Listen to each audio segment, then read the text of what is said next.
PM Modi आज सुबह 10 बजे देश को करेंगे संबोधित। देश में 100 करोड़ वैक्सीन की उपलब्धि पर पीएम मोदी ने एक अखबार में लिखा लेख, नागरिकों और सरकार के साझा प्रयासों को सराहा। पीएम ने लिखा, भारत के टीकाकरण की शुरुआत के मात्र 9 महीने बाद 21 अक्टूबर 2021 को टीके की 100 करोड़ खुराक का लक्ष्य हासिल कर लिया। कोरोना से जंग में ये यात्रा अद्भुत रही। कोरोना संकट पर पीएम ने लिखा, स्थिति अप्रत्याशित थी क्योंकि हम एक अज्ञात और अदृश्य दुश्मन से मुकाबला कर रहे थे। पीएम मोदी ने लिखा, हम लोगों से कुछ ऐसे लोग भी हैं जो दैनिक जरूरतों के लिए विदेशी ब्रांड पर भरोसा करते हैं, लेकिन कोविड-19 वैक्सीन पर देशवासियों में सर्वसम्मति से मेड इन इंडिया वैक्सीन पर भरोसा किया। बिना नाम लिए पीएम मोदी ने विपक्ष पर किया वार। लिखा, टीकाकरण की शुरुआत में 130 करोड़ भारतीयों की क्षमताओं पर संदेह करने वाले कई लोग थे। कोरोना के खिलाफ जंग में बड़ी कामयाबी, 100 करोड़ वैक्सीन डोज लगाने का लक्ष्य पूरा। देश भर में जोर शोर से मना जश्न। 100 करोड़ डोज के जश्न में जगमगाई 100 ऐतिहासिक स्मारकें। आगरा में तिरंगे में रंगा नजर आया लाल किला। एतमादुल्ला फतेहपुर सीकरी। कोलकाता में मनाया गया वैक्सीन की 100 करोड़ डोज का जश्न। रंग बिरंगी रोशनी से जगमगाया हावड़ा ब्रिज। 3 रंगों की रोशनी से गुलजार हुआ Tughlakabad fort. 100 crore vaccine dose का लक्ष्य।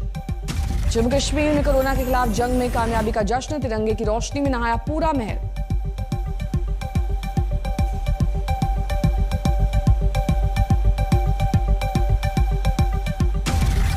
पश्चिम बंगाल में ममता सरकार में मंत्री फिरहाद हाकिम ने कहा, वैक्सीनेशन सर्टिफिकेट पर होती पीएम मोदी की फोटो तो कोरोना से होने वाली मौत के प्रमाण पत्र पर भी लगे पीएम की तस्वीर। वाराणसी में गंगा किनारे शहीद जवानों और मृत कोरोना वॉरियर्स को दी गई दीपदान की श्रद्धांजलि। पूरे 1 महीने तक होगा दीपदान। बिहार में कोरोना से जंग में करीमगंज कब्रिस्तान समिति की सराहनीय पहल। कब्रिस्तान में लगा कोरोना कैंप। हिंदू मुस्लिम का हो रहा है टीकाकरण। कोरोना की मध्यम पड़ती रफ्तार के बीच कर्नाटक के शिवमोगा में स्कूल में मिड डे मील की शुरुआत हुई। 18 महीने तक बंद रहा mid day meal. Madhya Pradesh के शिवपुरी में बढ़ रहे डेंगू के मरीज। जिला अस्पताल में बनाया गया अलग वार्ड। 13 मरीज भर्ती।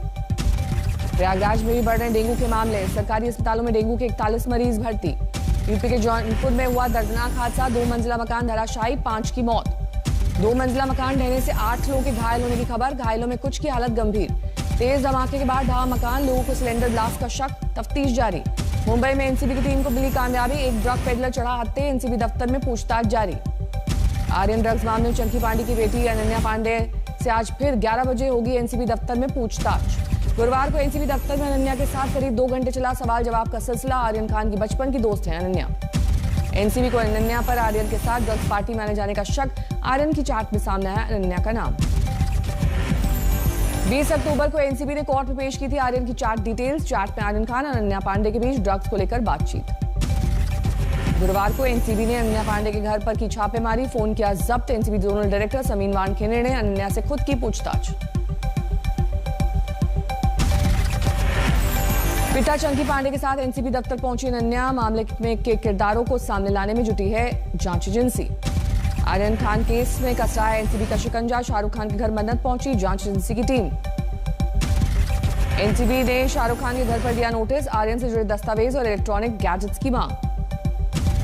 आर्थर रोड जेल जाकर बेटे आर्यन खान से मिले शाहरुख खान। करीब 20 मिनट तक चली मुलाकात। बाप बेटे की मुलाकात के दौरान बीच में थी दीवार। इंटरकॉम से आर्यन और शाहरुख के बीच बातचीत। बॉम्बे हाईकोर्ट पहुंची आर्यन खान की जमानत याचिका। मंगलवार को होगी सुनवाई। आर्यन खान मामले को लेकर आमने सामने हुए नवाब मलिक और समीर वानखेड़े। महाराष्ट्र में मंत्री की खुली धमकी। कहा 1 साल में जाएगी नौकरी। नवाब मलिक के आरोपों पर समीर वानखेड़े ने कहा, मैं छोटा सा मुलाजिम हूं।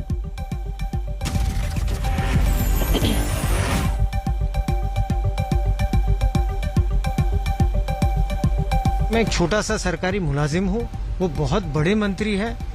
तो अगर देश की सेवा करने के लिए, ईमानदारी से काम करने के लिए, ड्रग्स हटाने के लिए अगर वो मुझे जेल में डालना चाहते हैं तो मैं उसे स्वागत। नवाब मलिक ने समीर वानखेड़े पर लगाया आरोप। कहा, कोरोना के वक्त दुबई और मालदीव्स में क्या कर रहे थे एनसीबी के अधिकारी। अधिकारी के परिवार के लोग, अधिकारी स्वयं दुबई और मालदीव में क्या कर रहे हैं, इसका खुलासा अधिकारी को करना पड़ेगा, समीर वानखेड़े को। नवाब मलिक के आरोपों को समीर वानखेड़े ने किया खारिज, कहा गलत बोल रहे हैं। महाराष्ट्र सरकार के मंत्री परमिशन लेकर गया था मालदीव्स। मैं गया था मालदीव्स में, बाकायदा गवर्नमेंट की, हमारे जो कॉम्पिटेंट अथॉरिटी होती है उनकी परमिशन मैंने लिया है। मैं सरकार की परमिशन लेके अपने बच्चों के साथ में, अपने फैमिली के साथ में गया हूँ।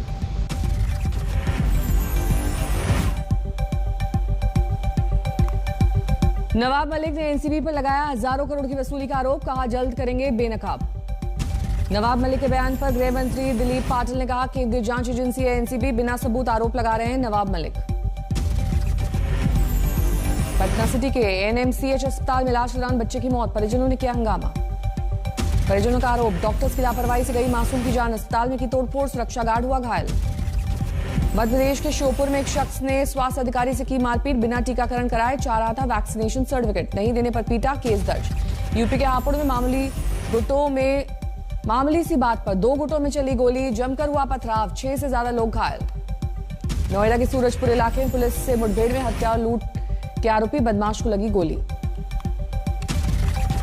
महंगे पेट्रोल डीजल और बारिश का फल सब्जियों के दाम पर असर, दामों में लगातार इजाफा, 80 रुपए किलो से भी ज्यादा महंगा हुआ टमाटर।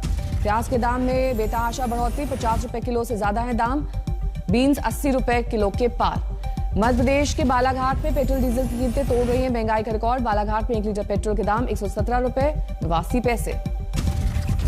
बालाघाट में शतक लगाकर महंगाई पिच लगातार आगे बढ़ रहा है, डीजल 1 लीटर डीजल के दाम 107 रुपए 8 पैसे। मुंबई में 1 लीटर पेट्रोल का दाम 112 रुपए से ज्यादा, 1 लीटर डीजल का दाम 103 रुपए।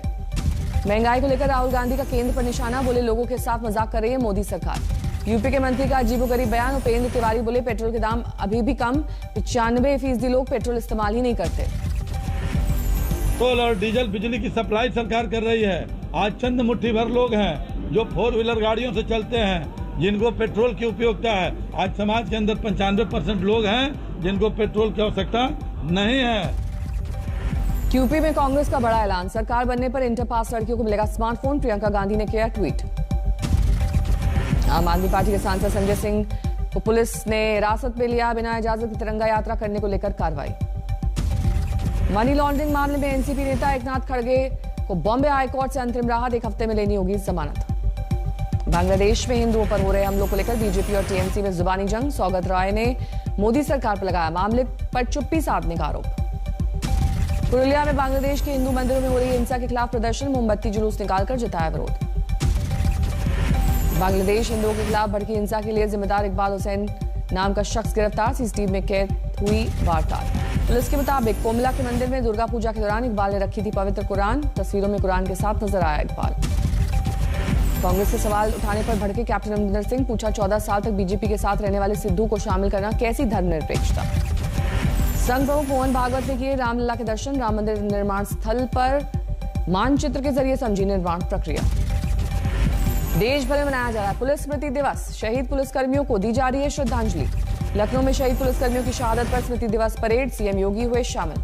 श्रीनगर में पुलिस समारोह में एफजी मनोज सिन्हा ने लिया आतंक के खात्मे का प्रण, बोले जब तक दहशतगर्दी का सफाया नहीं तब तक चैन से नहीं बैठेंगे। हाईवे जाम करने के मामले में सुप्रीम कोर्ट की टिप्पणी, कहा हम बार बार कानून तय नहीं कर सकते, सड़कें साफ होनी चाहिए। सुप्रीम कोर्ट के रुख के बाद गाजीपुर बॉर्डर पर जोरदार हंगामा, बैरिकेड हटाने की कोशिश करते आए राकेश टिकैत। अरे दिल्ली जाना हमें तो रास्ता खोल रहे हैं क्या? हमने कहा रास्ता रोक रखा, रास्ता पुलिस ने रोक रखा है, इन्होंने कहा हम भी हटा रहे, तुम भी हटा लो। हाँ तो दिल्ली जाओ। किसानों ने शुरू की हाईवे पर लगाए टेंट की कवायद, बोले हमने नहीं रोका रास्ता, हमें भी चाहिए दिल्ली जाने का रास्ता। योगेंद्र यादव पर संयुक्त किसान मोर्चा का एक्शन, 1 महीने के लिए सस्पेंड। सिंगू बॉर्डर पर किसान आंदोलन में जमकर मारपीट, एक शख्स की तोड़ी गई टांग, मुर्गा न देने पर वारदात को दिया अंजाम। लखीमपुर खीरी कांड में सामने आए 3 नए वीडियो, पहले वीडियो में पिस्टल लोड करता दिखा आशीष मिश्रा। केंद्रीय कर्मचारियों को दिवाली गिफ्ट, कैबिनेट बैठक में 3% डीए बढ़ाने का ऐलान, 1 करोड़ से ज्यादा कर्मचारी और पेंशनर्स को होगा फायदा। गृह मंत्री अमित शाह ने उत्तराखंड के आपदा प्रभावित इलाकों का किया सर्वे, राज्य सरकार की थपथपाई पीठ। ज्यादातर सड़कें 3 सड़कें छोड़कर क्लियर हो गई है और अब राहत जहां पर भी जरूरत है वहां पहुंचना शुरू हो गया है। नैनीताल में जारी है सेना का रेस्क्यू ऑपरेशन। भूस्खलन में फंसे परिवारों को फंते नाले से पार कराया गया। सीएम पुष्कर सिंह धामी ने रुद्रपुर में बाढ़ प्रभावित परिवारों को दिया आश्वासन। बीजेपी कार्यकर्ता प्रभावित पीड़ितों को पहुंचा रहे हैं भोजन। पिथौरागढ़ में दिख रहे हैं भारी बारिश के साइड इफेक्ट। सब्जी और गैस जैसे जरूरी सामान की सप्लाई बाधित। धारचूला में मौसम साफ होने के बाद फंसे सैलानियों को किया जा रहा है रेस्क्यू। करीब 140 लोगों को निकालने के लिए हेलीकॉप्टर की मदद। भारी बारिश के बाद उत्तराखंड के पहाड़ों पर भूस्खलन का खतरा। सड़क पर भरभरा कर गिरा पहाड़।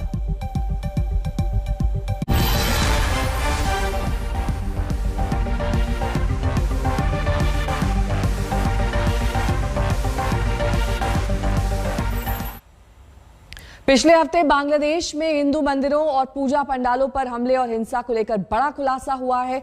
सीसीटीवी फुटेज से मिले सुराग के मुताबिक बांग्लादेश पुलिस ने दुर्गा पंडाल में कुरान की प्रति रखने वाले शख्स को गिरफ्तार कर लिया।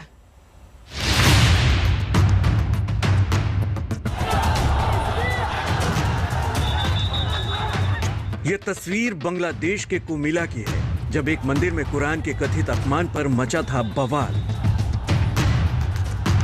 गुस्से में दंगाइयों ने मंदिरों में तोड़फोड़ की थी, हिंदुओं पर हमले बोले। पुलिस ने जब रोकने की कोशिश की तो उनसे टकराव हुई। इस हिंसा में 7 लोगों की मौत हो गई।